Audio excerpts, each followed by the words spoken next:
My name is Hadass Sheffer, and I'm the co-founder and president of the Graduate Network. The story I'm about to tell you unfolded over 15 years, and many people contributed to it. In particular, I want to acknowledge the co-founders of Graduate Philadelphia, which was our first collaborative regional innovation, and which then led to the national movement that is the Graduate Network. So special acknowledgement goes to Sally Glickman, David Thornburg, David Fair, Ann Schmieg, John Colburn, Matt Siegelman, Pat Eiding, Louis Soares, Kathy Zandona, Bridget Strickler, Zach Zimmerman, Misty Palma, Malik Brown, our funders, Ascendium, the Knight Foundation, the Kresge Foundation, Lumina Foundation, the Philadelphia Foundation, Trellis Foundation, Walmart Foundation, the Economy League of Greater Philadelphia, the United Way of Greater Philadelphia, the mayors of all the cities of the Graduate Network, starting with Mayors Nutter and Tenney in Philadelphia, Governor Bill Haslam of Tennessee, and Jessica Gibson, who allowed us to help start Tennessee Navigate Reconnect, and the dozens of directors and the guiding team members, the hundreds of advisors of all the Graduate Network affiliates, and especially the 80,000 comebackers who were served gratefully every day. We share in your frustrations and delight in your successes and celebrations. Our story is yours too. So the story of comebackers is a story of a leap of faith. Consider this person. He decided to take the leap and go back to college. Let's assume that he has some college but no degree, like 37 million Americans.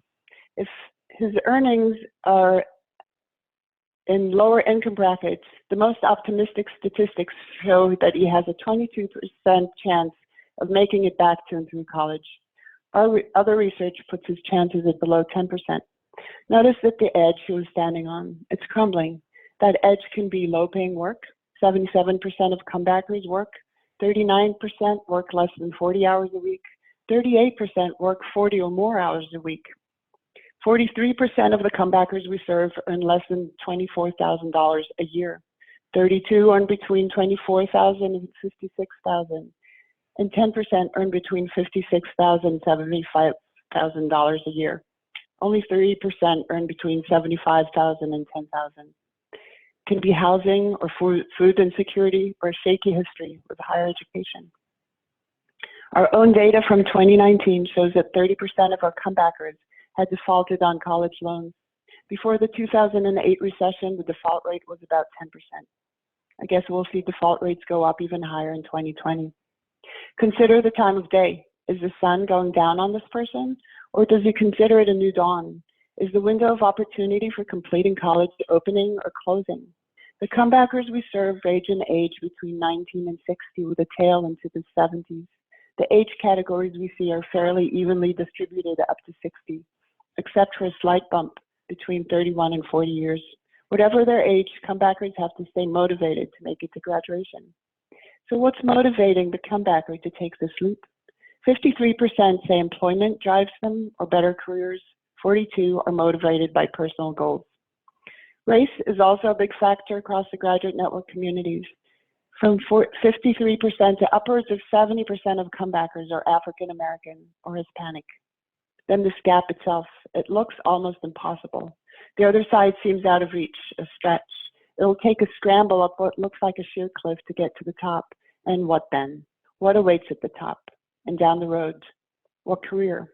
Will he make it? Back to college, through college, after he lands? Foundationally, our story is one of inequity, diversity, and inclusion. Let me tell you about Kathy. Kathy always aspired to go to college, but her family was not able to afford college after high school, and she had to work to support her family, which soon grew to include a young son. Kathy finished high school balancing being a mother and supporting her family, and she enrolled in a few courses at the community college, where she surprised herself by breezing through her intro math courses. Her momentum was halted, however, when her next round of courses was canceled. She fell out of the system but continued to encourage her son, who eventually attended college and earned a degree himself. When her son was a sophomore in college, Kathy decided it was her time to return and earn a degree.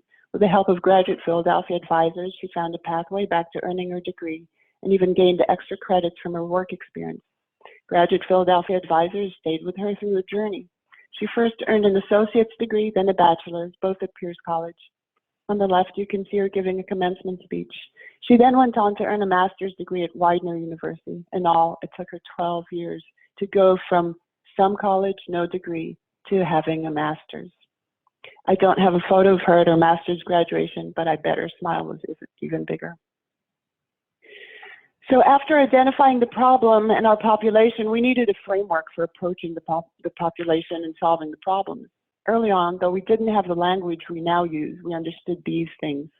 Low college graduation rates are primarily a system failure, not the failure of individuals. Low college graduation rates are very much a diversity, equity, and inclusion issue. Again, a systems problem. We disliked the deficit-based language of dropping out and decided we would be better off using an asset-based framework. So we coined the term comebacker for the potential to make a successful post-secondary comeback, and because everyone likes a good comeback story. We designed a model that put the individual at the center of systemic change and started to identify key stakeholders. Philadelphia, like other cities at the time, was facing a talent cliff. In 2005, we were investing in a school system that was not producing enough graduates equipped to enter and succeed in college, yet we were importing more and more students to our 100 colleges and universities than any other city in the country.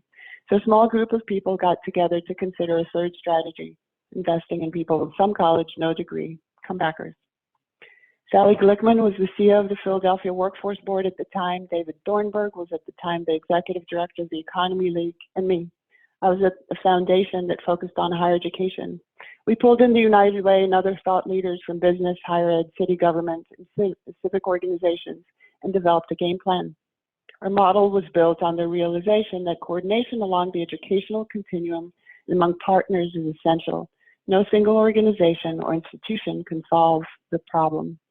Comebackers need to see the connection between post-secondary credentials and their goals. That can help drive the decision to return to college. There are lots of articles and studies about the value of going to college, and some say that there is none, but I have yet to see anyone relinquish a degree that they already earned. There's value to having someone outside these two systems, higher ed and employers, who can help comebackers understand the value in their options so that they can make good choices. That is the role of the graduate advisors.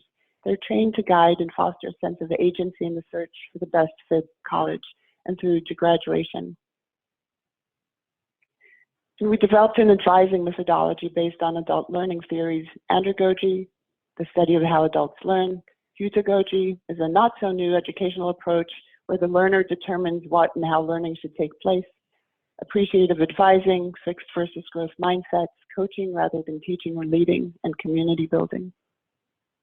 We created a theory of change and identified 4 pillars that organized our goals and actions. Messaging to comebackers, communities, stakeholders about the importance of inclusion, equity, progress, and completion. Partnerships, higher eds, employers, CBOs, other stakeholders. Services, we developed prototypes for data collection and verification, a playbook for outreach, advising, progress support. And we talked about sustainability from the get-go.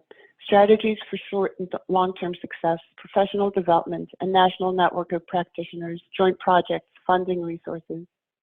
We talked about employers and how to engage them. We developed our first model for tracking progress and outcomes and the main partners and the roles for them. We used a life cycle model and acknowledged that adults have different patterns of attending college than so-called traditional age students. We built in multiple checkpoints and documented everything so we could look and what doesn't. And then we put a dollar amount on the ROI for returning to college, $1 million in increased earnings over a lifetime for returning adult learners. And we called our initiative Graduate Philadelphia. We launched Graduate Philadelphia with an on-ground center as well as email and phone consultations. I was the founding ED on the far left. And now, in its 15th year of operations, Graduate Philadelphia is led by a visionary new executive director, Malik Brown, who's not in this photo. And we started showing some results. We designed a data collection system and analyzed our outputs and outcomes. These data became our benchmarks. Fast forward 10 years, and the graduate network grew from one program in Philadelphia to a national network of 41 collaborations, including several states shaded in blue. And as of a few weeks ago, a local network in Ohio with a Strive partnership, which is itself a long-standing collective impact model. So how did we get here? Why? And what does growing and working as a network mean? In 2008, we started hearing from other cities that they were interested in Graduate Philadelphia and our outcome. At first, we offered to share what we had learned for free in Hartford, Connecticut, and Chicago. We helped establish Graduate Connecticut and Complete the Degree Chicago. Then other cities asked for help, and with a foundation investment, we developed a more robust methodology with more robust data collection and analytics, toolkits, trainings. Thus, we helped Louisville, Memphis, and Greensboro, North Carolina develop their versions of a graduate initiative. And we listened and learned from them as much as we taught. This was still pretty informal, although we were starting to get foundation funding. We wanted to explore what growth as a network might look like. And here's what our exploration revealed. Networks vary in design and operations, from highly centralized to loose affiliations and with various financial arrangements, but all fundamentally differ from traditional or organizational approaches in a number of ways. Network approaches recognize the complexity of social problems and that progress requires coordinated efforts by many actors and perspectives. Networks overcome the fragmented and overlapping activities of unconnected actors by coordinating resources and fostering complementary efforts. Networks provide opportunities for innovation and systemic change.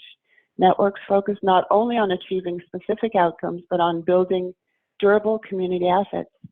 Often, working in a network requires a change of mindset and approach. It relies less on centralized hierarchical planning and decision-making, and more on collective intelligence and shared decision-making.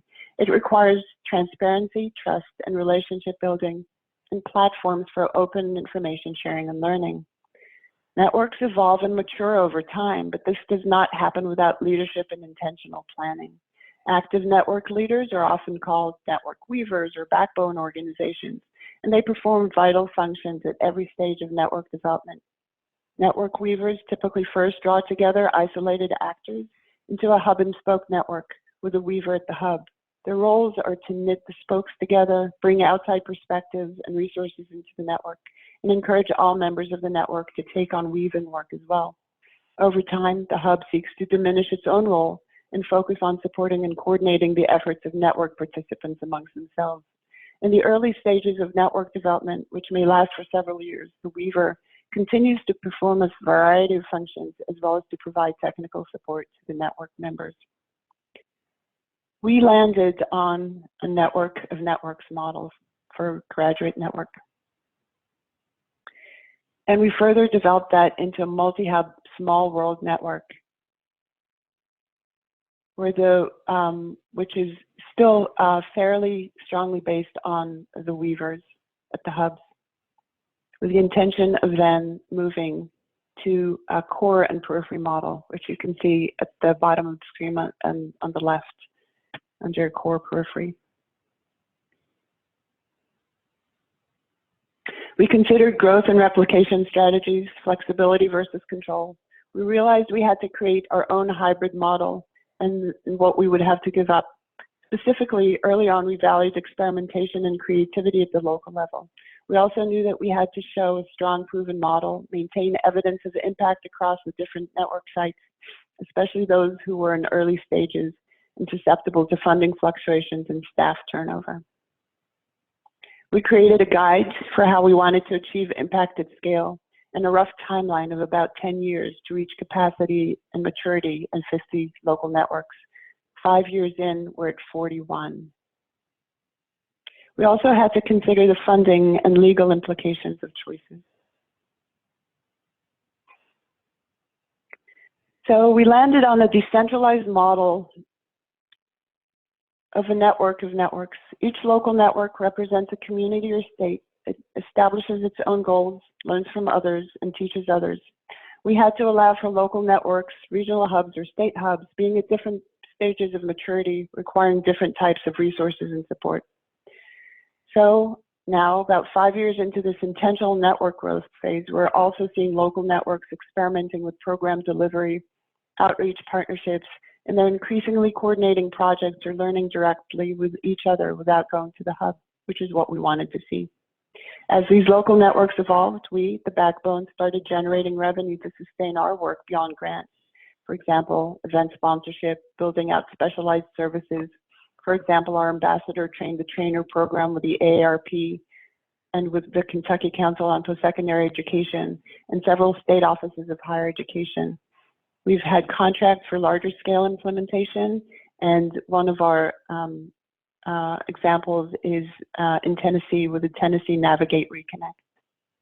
Having a larger network also allowed us to tackle other persistent issues related to post-secondary education outcomes. As we pondered what employment opportunities open up for graduates, we developed Bridging the Talent Gap, a methodology for creating a regional employer higher ed plan that is based on local data and local assets. It's especially useful for finding out exactly what smaller and mid-sized employers need and connect that with our comebacker work.